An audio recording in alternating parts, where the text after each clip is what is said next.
कभी कभी हमारी जिंदगी के राह में ऐसे लम्हात आते हैं जो हमारी सोच, हमारी धारणा और हमारी एहसासात को बदल कर रख देती है। ऐसे लम्हात जब हम अपने आप से पूछते हैं कि हम कहाँ हैं और हमें कहाँ जाना है। एक ऐसा ही लम्हात का मजमुआ है खालिद हुसैनी का शाहकार नावल हजारों खूबसूरत सूरज, जो हमारी जिंदगी को एक नी इसे देखने पर मजबूर करता है। खालिद हुसैनी एक अफगान अमरीकी नावल निगार, तबीब और इंसान दोस्त हैं जिन्होंने अपने कलम से न सिर्फ अपने वतन के दर्द को दुनिया के सामने पेश किया है बल्कि इंसान के अंदर छुपे हर रंग को भी उजागर किया है।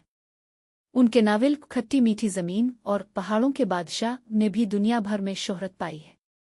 लेकिन आज हम उनके नावल हजारों खूबसूरत सूरज के बारे में बात करेंगे। ये कहानी दो ख्वातीन मरियम और लाला की है जिनके जिंदगी के सफ़र अपने तौर पर एक दूसरे से जुड़ते हैं। मरियम एक गैर शादीशुदा लड़की के नाजायज़ बच्चा है जो अपनी वालिदा के साथ रहती है। इसकी जिंदगी की कहानी अफसानवी और रोमानवी नहीं बल्कि सच्चाई और दर्द से भरी हुई है। लाला एक तालीम याफ्ता और ख्वाबों की मालिक लड़की है जिसे अफगानिस्तान की तबाहकुन जंग ने अपनी लिपट में ले लिया है। दोनों की जिंदगी के रास्ते एक साथ मिल जाते हैं जब लाला शादी के बाद मरियम के ससुराल में आती है और फिर दोनों की जिंदगी के सफ़र में एक नए दौर का आगाज होता है।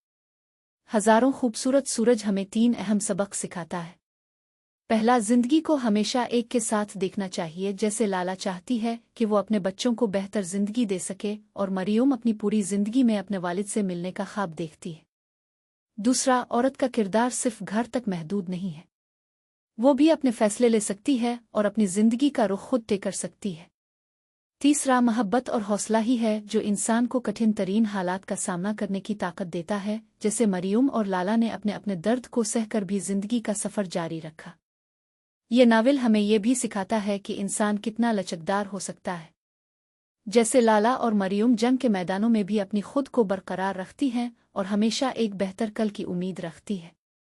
उनकी कहानी हमें ये भी सिखाती है कि हमेशा अपने आप को मजबूत रखना चाहिए ताकि हमसे ना गिरें।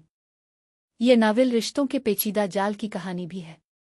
मरियम और लाला की कहानी हमें बताती है कि कैसे दो अजनबी ख्वातीन एक दूसरे के लिए एक सहारा बन सकती हैं और कैसे वो एक दूसरे के लिए अपनी जान देने को तैयार हो सकती है। ये रिश्ता हमें सिखाता है कि मोहब्बत और के लिए खून के रिश्ते ज़रूरी नहीं। हजारों खूबसूरत सूरज उन्हें हमें ये भी सिखाया कि जिंदगी में हमेशा एक उम्मीद की किरण रहती है।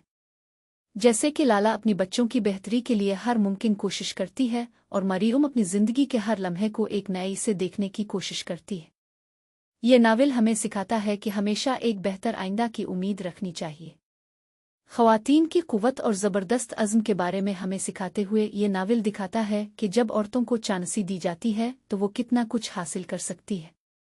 लाला और मरियम की कहानी दुनिया को बताती है कि औरतों की सलाहियतों को पहचाना और उन्हें अपनी जिंदगी के फैसले लेने का हक देना कितना ज़रूरी है। जिंदगी के हर रंग को उजागर करने वाला ये नावल हमें सिखाता है कि जिंदगी सिर्फ खुशियों और दुखों का मजमुआ नहीं है बल्कि ये एक पेचीदा जाल है जिसमें हर रंग अपना मखसूस मकाम रखता है।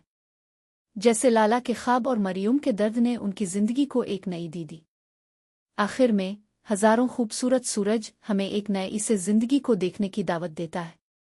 ये हमें ये याद दिलाता है कि जिंदगी के हर लम्हे को एक नई कहानी की तरह देखना चाहिए और हमेशा उम्मीद की किरण को जिंदा अलिफ चाहिए। लाला और मरियम की ये कहानी हमें सिखाती है कि हम अपनी जिंदगी को बेहतर बनाने के लिए कितना कुछ सकते हैं और हम अपने इर्द गिर्द की दुनिया को भी बेहतर बना सकते हैं। तो आइए हम ये कहानी पढ़ें और अपनी जिंदगी को एक नए इसे देखने की कोशिश करें।